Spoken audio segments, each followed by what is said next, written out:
దేవుని నామానికి మహిమ కలుగును గాక. ఈరోజు దేవుడి వాగ్దానం మత్తయి సువార్త 10వ అధ్యాయం 16వ వచనంలో యేసుక్రీస్తు ప్రభువారు ఒక మాట చెప్తాడు. ఆయన నమ్మిన విశ్వాసులకు పావురాల వలె నిష్కపటులై ఉండమంటాడు.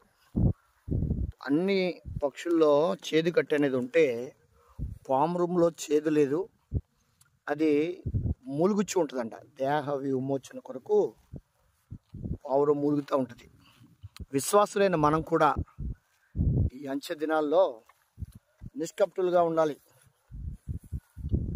ఆనాడు పేతురు పత్రికలో 2వ అధ్యాయంలో అంటాడు, ప్రభు దయాళుడని మీరు రుచి చూస్తున్న ఎడల సమస్తమైన దుష్టత్వమును, వేషధారణను, పోకిరి మాటలు, చరసొక్కులు ఇవన్నీ విడిచిపెట్టమని అక్కడ నిష్కపటులుగా ఉండమని చెప్తాడు పేతురు కూడా 2వ అధ్యాయం 1 పేతురు 1లో.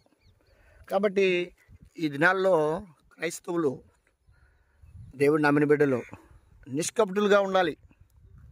సంఘానికి వెళ్తూ సంఘ కార్యక్రమాల్లో పాల్పంపులు పొందొచ్చు, లోపల కపటంతో, అసూయతో, ఈర్ష్యతో నిండుకొని ఉంటే మనకు ప్రయోజనం లేదు. ఆనాడు నోవాహు కాలంలో 8వ అధ్యాయంలో నోవాహుతో దగ్గర సంవత్సరం పైనే కాకి ఆ వాడలో ఉంది, అది వరుస్తుంది. ఉన్నప్పటికీ కూడా దాని బుద్ధి అయితే మారలేదు. దాన్ని బయటకు వదిలినప్పుడు అది భూ సంబంధమైన వాటి మీద, అనగా ఆ చచ్చిన కళేబరాల మీద వాలి అక్కడే ఉండిపోయింది.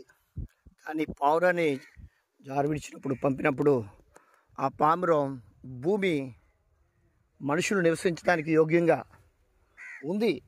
ఒలివ చెట్టు చిగురించిందని చెప్పి ఒలివ కొమ్మను తీసుకుని వచ్చి, అదే ఆకుని తీసుకుని వచ్చింది నోవాహు దగ్గరికి. ఈరోజు మనం దేవునితో సహవాసం గలవారమని చెప్పుకుని మనం ఒకవేళ చీకట్లో కనుక ఉంటే మన అబద్ధికులు అని దేవుని వాక్యం చెప్తుంది. కాబట్టి అలా ఉండకూడదు. ఆయన రాకడ సమీపంగా ఉంది.